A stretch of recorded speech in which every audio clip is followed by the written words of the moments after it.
விலைவாசி உயர்வு, அதானி ஊழல் விவகாரம் போன்ற பிரச்சினைகளில் இருந்து மக்களை திசை திருப்புவதற்காகவே ஒரே நாடு ஒரே தேர்தல் திட்டத்தை மத்திய அரசு கொண்டுவர முயற்சிப்பதாக செல்வ பெருந்தகை குறை கூறியுள்ளார்.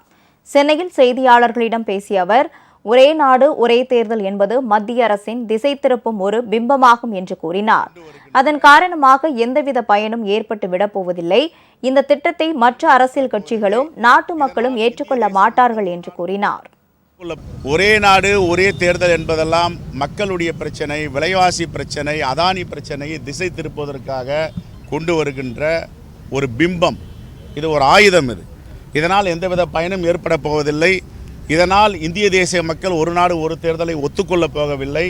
இது வராது என்று தெரிந்திருந்தும் அவர்கள் ஒரு நாடு ஒரு தேர்தல், ஒரு கொடி, ஒரு மொழி, ஒரு அதிபர் என்பதை அவர்கள் திணிக்க பார்க்கிறார்கள்.